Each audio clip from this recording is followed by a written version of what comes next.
Oke, Jawir di sini, dan buat yang baru pertama kali datang ke channel ini, gue ucapin selamat datang di channel gue. Jadi di channel gue ini biasanya gue upload video pas gue main game sama teman-teman mabar, atau nggak video soal review barang atau cara pakai gadget beberapa barang jualan teman gue. Jika kalian suka dengan video-video yang gue upload ini, kalian bisa bantu subscribe ya. Oke, balik lagi sama Jawir di sini, dan di video kali ini gue akan bahas bisa nggak ya HP Oppo USB-C yang ada colokan 3,5 mm nya itu pakai dock USB-C. Jadi kenapa gue bikin video ini, karena sering banget adapter dock itu dicoba di HP Oppo yang 3,5 mm ini ada di HP-nya itu nggak bisa dipakai sama sekali. Dan untuk alat tes ini, pertama gue pakai adapter Celebro punya gue yang dock yang bisa ngecas juga, jadi buat ngecas dan audio sekalian. Kemudian ada headset LG G2 yang colokan 3,5 mm dengan earbuds colokannya yang mendem. Ini ya colokan 3,5-nya. Kemudian pakai power bank juga untuk supply dayanya dengan kabel USB-C. Ya, ini ya kabelnya ya. Oke, kemudian kabelnya udah. HP-nya ini pinjem dulu. HP Oppo. Oppo-nya ini ada colokan USB-C dan ada colokan 3,5 mm-nya. Untuk serinya ini seri A5 tahun 2020. Dan berikut speknya bisa kalian lihat sendiri kalau mau ngecek. Dan ini ada fiturnya yang kita bilang agak bikin bingung sih kalau pakai HP Oppo ya. Namanya ada fitur OTG, ada di setting. Nah ini kita akan coba kalau keadaan nyala atau mati itu ngaruh nggak sih sebenarnya. Kemudian ini untuk colokannya ya, ada colokan USB-C dan colokan 3,5 mm-nya. Dan di video ini gue akan tes juga beberapa kali tes. Nanti kalian bisa lihat di sebelah kiri atas. Nah, yang pertama ini kita ngetesnya itu sambil dicas, colokan audio nyolok, dan fitur OTG dimatiin dulu. Dan ini gue coba play, nanti mic-nya itu yang clip on, nanti gue deketin ke speaker HP sama ke earbuds-nya. Jadi suaranya bisa cek keluar dari mana. Untuk percobaan pertama ini suaranya bocor keluar dari speaker ya. Nih bisa dilihat lagi deketin ke speaker mic-nya. Berarti percobaan pertama gagal kalau misalkan charging nyala, OTG tapi matiin. Kemudian kita coba lagi untuk tes keduanya. Sekarang chargingnya nyala, OTG-nya nyala. Nah, ini udah nyalain. Sekarang kita lihat perbedaannya. Apakah kalau misalkan OTG-nya itu dinyalain, audionya tetap bisa keluar di headset atau tidak?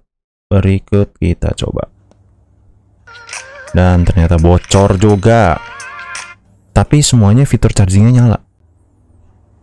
Nah ini saking nggak percayanya, gue coba sekali lagi, gue copot USB-C-nya, adapternya, gue colok lagi, dan gue coba lagi. Kita balik lagi, masuk ke videonya, tes lagi, dan ya, tes kedua gagal, tetap bocor walaupun OTG nyala sambil di charge, itu nggak bisa, berarti pakai adapter yang bisa sambil ngecas. Oke, sekarang untuk tes selanjutnya itu gue akan coba kalau charge-nya dicabut bisa nggak dipakai. Tapi sekarang kita mainin, sekarang OTG-nya kita tetap nyalain ya. Bisa lihat, kita cabut pasang dulu buat kayak jenis restart dikit gitu ya. Kita colok lagi ya, nggak dicas. Sekarang kita tes bisa nggak audionya berfungsi keluar dari earbuds-nya sekarang.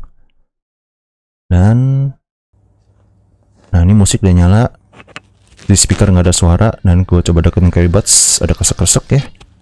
Sebentar gue benerin lagunya. Nah, suaranya keluar dari headset ya, bisa kalian tes sendiri. Suaranya udah deketin, nempelin ke earbuds, mic clip on-nya, dan bisa dibilang kalau misalkan nggak nge-charge tapi OTG nyala, itu bisa. Nah, tes terakhir, bagaimana kalau sekarang fitur OTG-nya gue matiin? Jadi kelihatannya sih emang agak logikanya agak aneh ya, karena kayak kesannya bener-bener nggak pakai fitur OTG ya, adapternya kayak nggak bisa dibaca sama sekali. Ini gue udah matiin, gue colok, dan kita tes lagi pakai musiknya dari video YouTube. Dan dari sini udah mic-nya belum gue deketin ya, mic-nya udah bocor suaranya, apa speakernya udah bocor suaranya, langsung keluar dari speaker HP. Berarti kalau misalkan fitur OTG mati tapi sambil nggak ngecas, tetap jadi nggak bisa dipakai. Jadi kesimpulan dari video ini sih ya, HP Oppo USB-C yang ada colokan 3,5 mm bulat itu tidak bisa pakai adapter DAC yang ada bisa ngecasnya. Jadi kalau bisa dibilang harus pakai yang audio saja. Mungkin karena protokol ngecasnya itu ya, jadi agak ribet sama harus ada nyalain fitur OTG segala dulu sebelum pakai, makanya juga itu bikin jadi ribet. Dan untuk adapter ini sih kalau dicoba di HP Oppo flagship ya, yang ada colokan 3,5 mm sih bisa ngecas, bisa audionya bisa semua sampai ke mic-nya juga bisa. Tapi ya ngecasnya biasa, mentoknya 18 watt doang setara quick charge 3. Jadi ya lumayan naik tapi nggak cepet. Terus tambahan aja kalau misalkan untuk audionya mungkin gue lebih nyaranin buat kalau buat dengerin audio aja sih atau nonton video lebih aman ya. Kalau untuk mic-nya kelihatannya sih nggak berfungsi maksimal ya, kayaknya sama dengan HP USB-C Android yang lainnya juga sih yang waktu itu pernah gue tes. Jadi mic-nya hanya bisa dipakai di voice recording, video recording, mungkin in-game bisa ya, tapi gue nggak mau janji dulu karena ini kan HP minjem, nggak ada gamenya buat yang pakai mic itu, jadi ya pasti sih fungsinya nggak maksimal sih. Yang penting kalau buat dengerin doang sih masih bisa. Dan kalau misalkan HP Oppo-nya colokan 3,5 mm bulatnya itu rusak, ya mau nggak mau lebih baik sih daripada ngakalin pakai adapter beginian, mending diservis aja deh. Oke, sekian video review singkat dari gua. Semoga kalian kebantu sih, bisa tahu HP Oppo yang seperti di video ini bisa pakai adapter DAC atau tidak. Dan bisa kalian bantu like juga videonya jika terbantu, dan bantu subscribe supaya ya ada termotivasi dikit ya biar bikin video-video review singkat seperti ini lagi. Sekian dan sampai jumpa di video review selanjutnya. Bye.